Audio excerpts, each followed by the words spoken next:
Et à présent, mesdames et messieurs, nous entamons notre débat principal d'aujourd'hui qui tourne autour de l'arrivée au pouvoir du nouveau président américain, Joe Biden, et des traits, des traits caractéristiques dans le monde et aux États-Unis qui vont changer après Donald Trump. Et pour mieux aborder ce sujet, mesdames et messieurs, nous avons le plaisir d'accueillir au bout du fil monsieur l'ambassadeur Hussein Hariri, ancien ministre adjoint des Affaires étrangères. Bonjour, monsieur Hariri. Bonjour, monsieur, dame. Alors, votre Excellence, comment voyez-vous le monde après Trump et avec Joe Biden?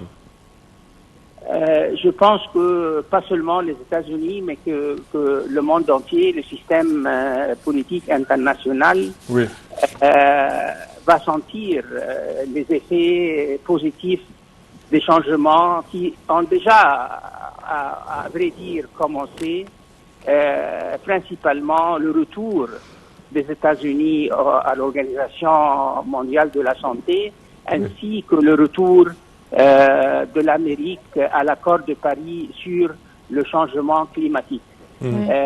Et certainement, la rénonciation de notre côté, c'est un message pour le monde islamique, la restauration des visas pour les ressortissants de 7 pays musulmans. Alors je pense que tous ces changements indiquent que nous sommes face à une étape importante dans l'histoire américaine et dans le système international. Et toutes ces décisions ont été saluées par la communauté internationale et par les Nations Unies. Joe Biden a promis d'être le président de tous les Américains. Comment vous voyez cette promesse? Après les 4 dernières années où le sentiment général était que l'ancien président américain, M. Donald Trump, parlait au nom des Blancs en Amérique, ce qu'on appelle white supremacists. Maintenant, nous avons en face de nous un président qui a promis et qui va essayer de travailler pour l'Amérique tout entière, en dépit des ethnies, des races, des croyances religieuses. Et son adresse, l'adresse avant-hier, était certainement un message pour unifier les Américains, et je crois que c'est un message qui a été bien reçu par la société américaine et par le parti républicain, le parti de l'opposition. Oui. Monsieur l'ambassadeur également, comment peut-on prédire les nouvelles politiques américaines concernant le Moyen-Orient?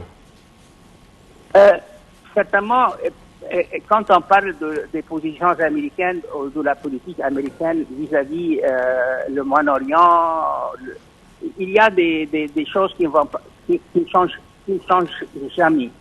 Et je fais référence à l'engagement américain pour assurer, entre guillemets, la sécurité d'Israël et défendre les alliés stratégiques, entre guillemets, des États-Unis dans le Golfe.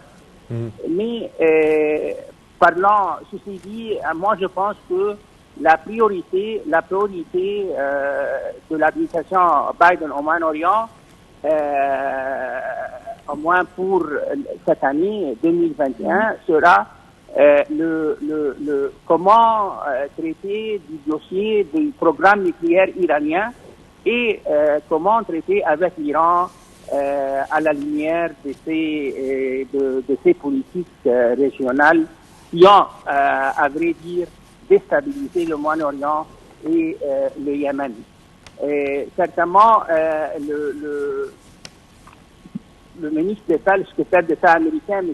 Anthony Blinken, quand il a été auditionné par le Sénat depuis 3 jours, 4 jours, le jour avant l'inauguration, c'est-à-dire le 19 janvier, Et il a dit que l'administration américaine, en renégociant cet accord nucléaire iranien, va consulter Israël et les pays du Golfe. Voilà un changement majeur, car, comme vous le savez, messieurs, dames, l'accord nucléaire avec l'Iran a été négocié et signé en 2015 entre les 5 pays permanents au Conseil de sécurité et l'Allemagne d'un côté et l'Iran d'un autre côté. Et je pense que ça va prendre du temps, mais espérons que vraiment que l'Amérique sous M. Biden va réussir à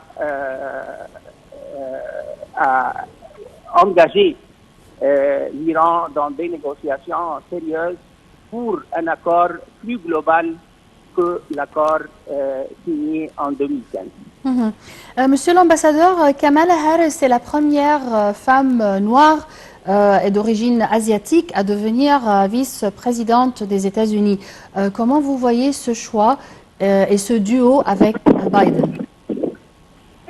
Monsieur Biden veut, pas seulement dans ses nominations au poste clé au sein de son administration, mais dans ses politiques, il veut incarner la diversité de la société américaine.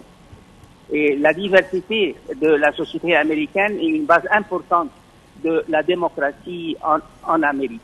Et je pense que son choix de choisir de nommer une femme, c'est la première fois dans l'histoire américaine, de nommer une femme, et une femme qui n'est pas une femme blanche, pour ce poste de vice-président.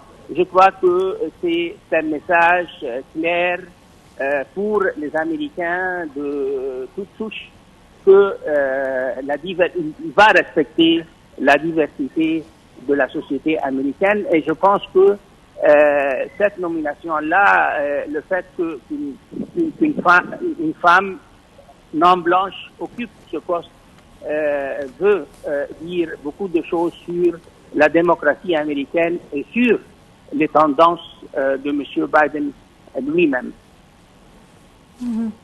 Avant de partir, Trump a promis de retourner d'une façon ou d'une autre. Comment vous voyez cette déclaration? Moi, personnellement, je ne prends pas cette déclaration au sérieux.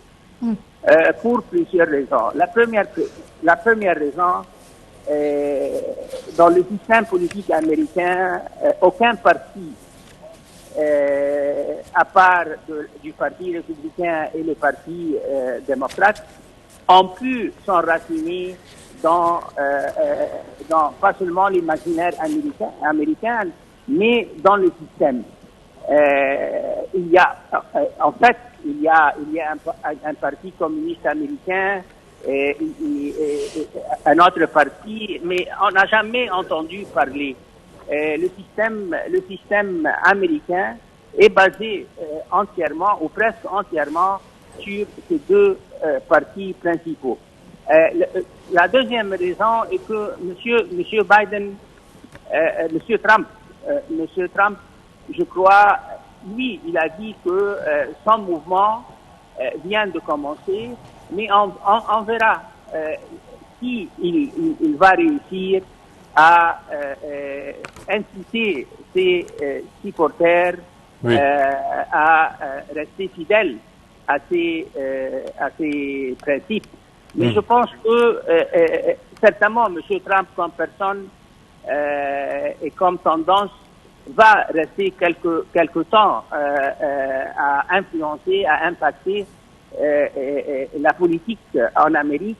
Mais je pense que le Parti républicain veut tourner la page maintenant. Parfait. Monsieur l'ambassadeur Hassan Hariri, ancien ministre adjoint des Affaires étrangères, nous tenons à vous remercier de vos explications. Merci à vous. Chers téléspectateurs, au terme de cette édition, nous tenons à vous remercier d'avoir été des nôtres et je tiens également à remercier ma collègue Yara. Merci Sem, merci mesdames et messieurs et à la prochaine.